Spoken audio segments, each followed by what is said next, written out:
Marcos capítulo 10, versículo 46. Louvado seja Deus. Aleluia. Que os irmãos possam acompanhar aqui. É um texto muito conhecido, uma história muito conhecida, mas uma história muito poderosa. Quando nós lemos, nós se fortalecemos cada vez mais, porque Deus, Ele sempre fala conosco através da sua palavra. Louvado seja Deus, Deus maravilhoso. E eu creio que você já sentiu a presença de Deus nessa noite. Aleluia. Porque Ele está aqui nessa noite. Louvado seja Deus. Ele se faz presente aqui nesse lugar, nessa igreja. Toda vida quando alguém entra aqui nessa igreja, eu creio que já pode sentir a presença de Deus. Um lugar tranquilo, um lugar de paz, a unção de Deus aqui nesse lugar. E aqui nesse lugar é onde Deus opera, aqui nesse lugar é onde Deus transforma, Deus cura, Deus liberta. Louvado seja Deus. Pessoas que entram tristes, saem regozijantes de alegria. Pessoas que entram enfermos, mas saem curados pelo poder que há no nome do Senhor Jesus. Louvado seja Deus. Aleluia. A palavra do Senhor diz assim: o cego de Jericó. Louvado seja Deus. Tem um louvor também. Eu poderia, em vez de ler aqui, cantar o louvor, mas vamos ler aqui na Bíblia. Louvado seja Deus. Louvor da harpa. Depois foram para Jericó, e saindo ele de Jericó com seus discípulos, e uma grande multidão, Bartimeu, o cego, filho de Timeu, estava assentado junto ao caminho, mendigando. E ouvindo que era Jesus de Nazaré, começou a clamar e a dizer: Jesus, filho de Davi, tem misericórdia de mim.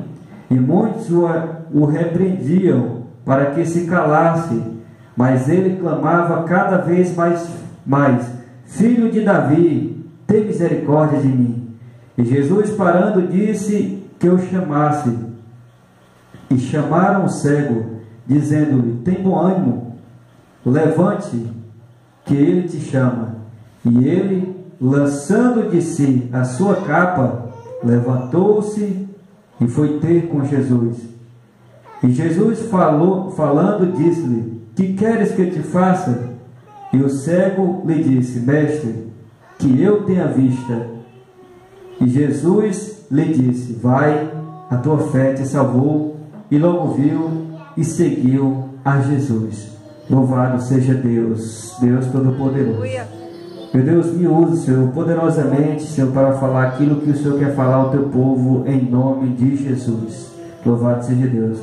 Irmãos, é um texto muito conhecido, como eu já falei, como todos conhecem, mas quando nós tiramos lições aqui desse texto para a nossa vida, nós ficamos muito fortalecidos, porque toda vida, quando nós lemos aqui esse texto, nós vemos que a fé daquele cego era muito grande. Aquele cego, ele tinha uma fé tremenda. Aquele cego, talvez ele tinha ali uma rotina diariamente, talvez ele sempre estava ali naquele lugar, e o ganha-pão dele era mendigar, pedir a esmola. Antigamente, quem era cego, quem era aleijado, sofria muito, irmão, porque não tinha esses benefícios que tem hoje. O salário, hoje recebe uma pensão, um salário, mas só que antigamente sofria muito. Além de não receber nenhum benefício, era mal visto pelo povo. O povo via, o povo desprezava essas pessoas. E aquele cego, eu acredito que alguém o colocava naquele lugar, colocava à beira daquele caminho, para que ele pudesse mendigar, pedir esmola.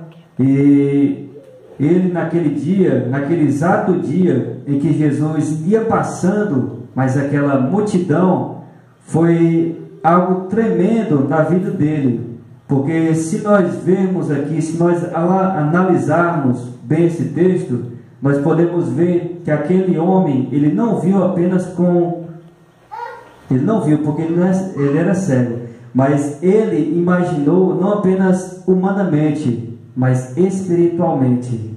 Porque ele, como homem, como ele era um cego, mendigo, estava mendigando, ele poderia estar ali pedindo esmola e dizer: agora eu vou ganhar muito dinheiro, porque aqui tem muitas pessoas, é um tumulto de gente muito grande, mas ele pergunta o que era aquilo, e alguém fala para ele: Jesus, é Jesus de Nazaré. Mas eles já tinham visto falar desse Jesus, esse Jesus que tinha curado enfermos, esse Jesus que já tinha feito coxos, aleijados andar, esse Jesus que tinha feito muitos milagres. E então ele bate aquele desejo, está tão perto, louvado seja Deus. E nós dissemos: nós não vamos conseguir, nós não vamos alcançar aquela bênção almejada que Deus tem preparado para nós, louvado seja Deus. Mas aquele cego, ele não pensou dessa maneira, ele não desistiu. E como se não bastasse, irmãos, ele clamou uma vez.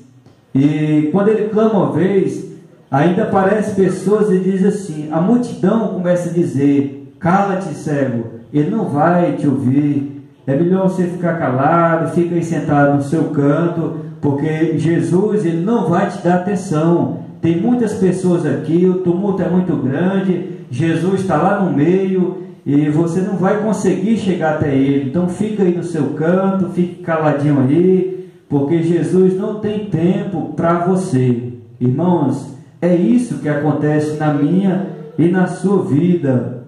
Muitas vezes nós vemos muitos milagres, às vezes nós vemos muitas maravilhas acontecerem, até mesmo na vida do nosso vizinho, às vezes até mesmo pessoas dentro da nossa casa. Nós vemos a pessoa ali prosperando, nós vemos às vezes a pessoa ali crescendo espiritualmente, às vezes nós vemos a pessoa desenvolvendo, e você diz: mas por que comigo não? Por que não acontece comigo? E aqui, pela história desse cego, nós podemos entender que basta nós clamarmos. Aleluia. Por mais que as adversidades venham, por mais que as circunstâncias venham, nós clamarmos ao Senhor, Ele vai nos ouvir, Ele vai nos atender o nosso clamor. Então nós temos que clamar, não é apenas gritar, não é apenas pedir, mas é clamar.